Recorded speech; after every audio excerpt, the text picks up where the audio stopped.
नमस्कार बंधुरा आमी सञ्जित सरकार और तोमरा देखछो सञ्जित स्टाडी सेंटर। आजकेर এই ভিডিওটিতে 2025 সালের উচ্চ মাধ্যমিক বাংলা বিষয়ের যে পরীক্ষাটি হয়ে গেল সেই পরীক্ষার সম্পূর্ণ প্রশ্নপত্র আমি তোমাদের সামনে তুলে ধরব এবং ছোট প্রশ্নের উত্তরগুলো দেখিয়ে দেব।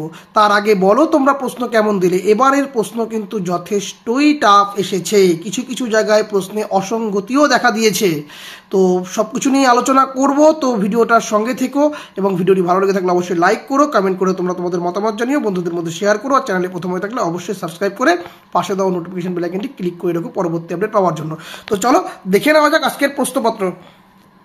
প্রথমে চলে আসি এমসিকিউ পার্টের। টাকাটা কোনো ড্যাশ দিয়ে আসতে হবে, এটা রিলিফ ফান্ডে। তারপরে মৃত্যুঞ্জয় কোথায় এসে বসলো, এই প্রশ্নটা কিন্তু অসঙ্গতি, কুঠুরিতে হবে, এখানে কিন্তু সেই অপশানটা নেই, এটা অসঙ্গতি প্রশ্ন, তাই ঘরে দেওয়া হয়েছে। এই প্রশ্নের নাম্বার হওয়া উচিত। পরবর্তী, ভাত খেয়ে দেহে শক্তি পেলে উৎসব কি খুঁজে বের করবে, বাধাটা বা আসল বাধাটা।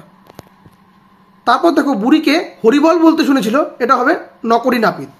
তারপর ড্যাশ এতক্ষণে মুখ খুলে বলল তুমি মরনি, কে বলল, এটা কিন্তু চৌকিদার হবে।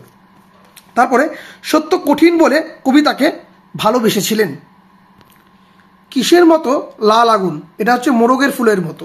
আমার ক্লান্তির উপর ঝরুক, কি ঝরার কথা বলা হয়েছে, অপশান ডি মহুয়ার ফুল।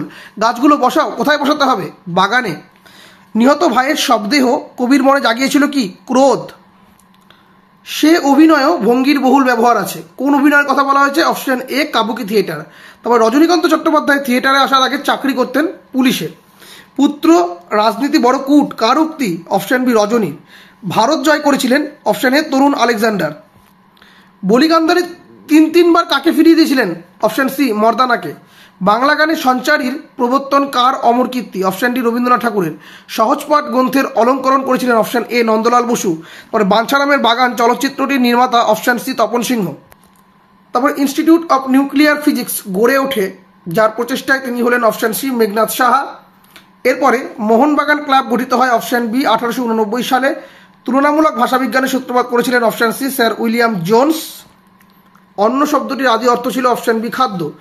এবার মৃত্যুঞ্জয় অফিসে যায় না, মৃত্যুঞ্জয় কেন অফিসে যায় না, তোমরা টেক্সট বুক ভালো করে পড়লে বুঝতে পারবে। কারণ সে ফুটপাতের আদি অন্তহীন ফুটপাত ধরে সে ঘুরে ঘুরে বেড়ায়, অন্য প্রার্থীদেরকে দেখে, এভাবে তোমাদের লিখতে হবে। সে যেন কেমন হয়ে যাচ্ছিল, কার কথা বলা হয়েছে, তার এমন হয়ে যাওয়ার কারণ কি। এখানে উদ্দিষ্ট ব্যক্তি হচ্ছে উৎসব, এবং তিনি কি হয়েছিলেন, তিনি মানে তার ঘটনা হয়েছিল কি, অপঘাতে বউ এবং ছেলেমেয়েকে সে হারিয়েছিল, এবং তারপরে সে কেমন যেন হয়ে গিয়েছিল। শাশুড়ির মাছ খাওয়া বুঝি ঘুচে যায়, শাশুড়ির মাছ খাওয়ার জন্য কোন কোন মাছের আয়োজন করা হয়েছে, এখানে বিভিন্ন টাইপের মাছগুলো আছে, তার মধ্যে ট্যাংরা ভেটকি অন্যতম। হ্যাঁ, তারপরে কবি রূপনারায়ণের কুলে জেগে উঠে কি উপলব্ধি করলেন, এ জগৎ স্বপ্ন নয়। এসেছে সে ভোরের আলোয় নেমে, কে নেমে এসেছে, ও নেমে এসে কী করেছে, সেখানে রূপনারায়ণ এখানে হরিণটি নেমে এসেছে এবং এসে কি করেছে, ঘাস খেয়েছে। মেঘমদির মহুয়ার দেশে কি দেখা যায়, মেঘমদির মহুয়ার দেশে কি দেখা যায়, পথের দুধারে দেবদারুর দীর্ঘ রহস্য দেখা যায়। কুন্দনলতা জননীর পাশে থাকতে না পারলে কবির কাছে কি কি অর্থহীন, কুন্দনলতা জননীর পাশে থাকতে না পারলে কবির কাছে গান গাওয়া অর্থহীন, লেখালেখি অর্থহীন, আঁকা আঁকি অর্থহীন। বুঝতে পেরেছো, এরকম লিখতে হবে তোমাদেরকে। এখানে এসে কি ওটাকে দেখো, দুরন্ত অভাব থেকে এর জন্ম, এখানে কোন অভাবের কথা বলা হয়েছে, এখানে আলো ঝালো সিনসিনারির অভাব বলা হয়েছে। আর তার পরবর্তী প্রশ্ন, একটুও ভালো লাগে না বাড়িতে, বক্তার ভালো না লাগার কারণ কি, তার বাড়িতে কেউ নেই, তিনি পৃথিবীতে একা, তার ঘর সংসার নেই, তাই রজনীর ভালো লাগে না। এখানে নাটকের পাঠ থেকে বিভাব এবং নানা রঙের দিন, এখানে কিন্তু অথবা থাকার কথা, এখানে অথবাটা নেই। অর্থাৎ যারা বিভাব পড়েছে তারা বিভাগের উত্তরটা করতে পেরেছে, কিন্তু নানা রঙের দিন উত্তর করতে পারেনি। আর যারা নানা রঙের দিন করেছে তারা কিন্তু বিভাগের উত্তরটা করতে পারেনি। তো এই জায়গাটা কিন্তু একটু সমস্যাবহুল, এখানে অথবা থাকার দরকার ছিল, যাই হোক। এরপরে পড়তে জানে এমন এক মজুরের প্রশ্ন, কবিতায় কোন কোন দেশের উল্লেখ আছে, এটা হচ্ছে ভারত, বাইজেন্টিয়াম, আরও দেশের নাম আছে। এখানে অলৌকিক থেকেও প্রশ্ন কিন্তু একটা অথবা থাকার কথা, যদিও সেখানে সেটা নেই। যাই হোক, এই জায়গাটা একটু দেখার বিষয় রয়েছে। পরবর্তী, ভাষাবিজ্ঞানের দিক থেকে আদর্শ অভিধানের প্রতিটি এন্ট্রি বা শব্দের 3টি স্তর থাকে। স্তর 3টি কী কী, সেটা হচ্ছে, সেই 3টি স্তর হচ্ছে গঠনগত স্তর, অন্বয়গত স্তর এবং বর্গাত্মগত স্তর।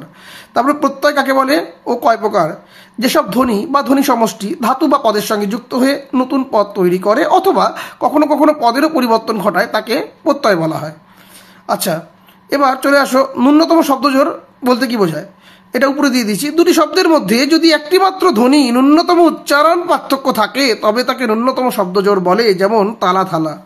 এরপরে সবচেয়ে বড় জায়গা, যে বড় প্রশ্নের ক্ষেত্রে গদ্যে এবছরের জন্য ভারতবর্ষ খুবই গুরুত্বপূর্ণ ছিল, ভারতবর্ষ থেকে প্রশ্ন আসার কিন্তু সম্ভাবনা প্রায় নিশ্চিত ছিল, কিন্তু ভারতবর্ষ থেকে প্রশ্ন আসেনি।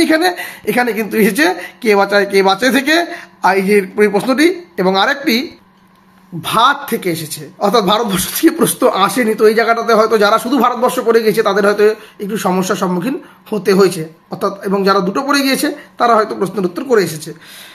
এর পরবর্তী প্রশ্ন যে রয়েছে কবিতা থেকে, দেখে নাও প্রশ্নগুলোকে, আমি আর পড়ছি না, এখানে পরবর্তী প্রশ্নগুলো দেখে নাও। এখানে প্রত্যেকটি প্রশ্ন আশা করি তোমরা লিখতে পেরেছো, খুব সুন্দরভাবে প্রশ্নগুলো এসেছে এবং ছকে ছকে প্রশ্নগুলো এসেছে। প্রত্যেকটি প্রশ্ন, বড় প্রশ্নগুলোর কথা বলছি, ছোট প্রশ্নের জায়গায় একটু সমস্যাবহুল ছিল, অবশ্যই মানছি এটা। আচ্ছা বন্ধুরা, ভাষা পাঠে কার কার সমস্যা হয়েছে একটু বলবে? অবশ্যই কমেন্ট করে জানিও, ভাষা পাঠে কার কার সমস্যা হয়েছে। যারা ঠিকঠাক করে পড়ছে তারা তো উত্তর করে এসেছে, কিন্তু অনেকেরই সমস্যা হওয়ার কথা। তো যাই হোক, যাদের সমস্যা হয়েছে তারা একটু জানিও যে কারা কারা সমস্যায় পড়েছে ভাষা পাঠ নিয়ে। তবে প্রশ্ন সুন্দর হয়েছে, স্ট্যান্ডার্ড প্রশ্ন করেছে এখানটায়, যারা ঠিকঠাক করে পড়ছে তারা অবশ্যই উত্তরটা করে আসতে পারবে। এরপরে চলে আসো বাঙালি চিত্রকলা চর্চায় নন্দলাল বসু, মৃণাল সেন, এগুলা প্রশ্ন বলা হয়েছিল সাজেশনে, কাদম্বিনী বসু গঙ্গোপাধ্যায়। আর এখানে এসেছে বাঙালির কুস্তি রচনাতে মানস মানচিত্র অবলম্বনে, এখানে বাংলার উৎসব এসেছে। এরপরে চলে এসেছে দেশ ভ্রমণ, বিতর্কে এসেছে বর্তমানে বিজ্ঞানের যুগে সাহিত্য পাঠের গুরুত্ব কমেছে, এই পাঠটা। আর এখানে প্রবন্ধ রচনায় চলে এসেছে সাহিত্যিক ও সমাজসেবী মহেশ্বতা দেবী। এখানে একটা ব্যাপার হচ্ছে যে প্রশ্ন রিপিট হয় না, বিশেষ করে প্রদত্ত সূত্র তথ্য অবলম্বনে, মানে ক্যারেক্টারমূলক যে পাঠটি রয়েছে, তো এখানটায় মহেশ্বতা দেবী এবার চলে এসেছে। তো যাই হোক, যারা যারা একটা প্যাটার্ন রয়েছে সেই প্যাটার্ন যদি ফলো করে কেউ পড়ে তাহলে অবশ্যই যে কোনো জীবনী লিখতে পারবে। তো তোমাদের কাছে সেই প্যাটার্নটা ছিল কি না? তো যাই হোক, এই প্রশ্নটা ছিল তোমাদের। তো এই হচ্ছে তোমাদের সমগ্র বাংলা প্রশ্ন। কেমন হয়েছে পরীক্ষা অবশ্যই জানিও। তবে একটা জায়গা এমসিকিউ যেটা বললাম, এই যে মৃত্যুঞ্জয় কোথায় এসে বসলো, এই পার্টটাকে একটু ভালো করে, এটা কুঠুরি হবে, তো এখানে অপশানটা নেই, এখানে তাই জন্য ঘর দেওয়া হয়েছে। তো এই পার্টটা একটু দেখবার বিষয় রয়েছে, কুঠুরি হলে অপশানটা ঠিক থাকতো, ঘর তাই দেওয়া হয়েছে এখানটায়। তো এই জায়গাটা, এখানে বারান্দা, উঠোন, দোকান এরকম কিছুই হবে না, কুঠুরি আর ঘর কিন্তু সম্পূর্ণ বিপরীত, আলাদা। যাই হোক, এই জায়গাটা একটু দেখবার বিষয় রয়েছে। হ্যাঁ, তো এই ছিল তোমাদের বাংলা প্রশ্নপত্র। তো যাই হোক, মন খারাপ করার কিছু নেই, যাদের পরীক্ষা ভালো হয়েছে তাদেরকে বলবো আরও ভালো করে পরবর্তী পরীক্ষাগুলো দাও। আর যাদের একটু পরীক্ষা তুলনামূলক ভালো হয়নি তারা ঘাবড়িও না, পরবর্তী অনেক পরীক্ষাগুলো রয়েছে, সেই পরীক্ষাগুলোতে মনোযোগ সহকারে পড়াশোনা করো। আর যেটা হয়ে গেছে সেটাকে ভুলে যাও, অত মাথা খাটিও না, তাহলে অসুবিধায় পড়বে। পরবর্তী পরীক্ষাগুলোর জন্য প্রিপারেশন নাও। তো আজকের মতো ভিডিও এখানে শেষ করছি। সকলে ভালো থেকো এবং ভালোভাবে পরীক্ষা দাও। ধন্যবাদ।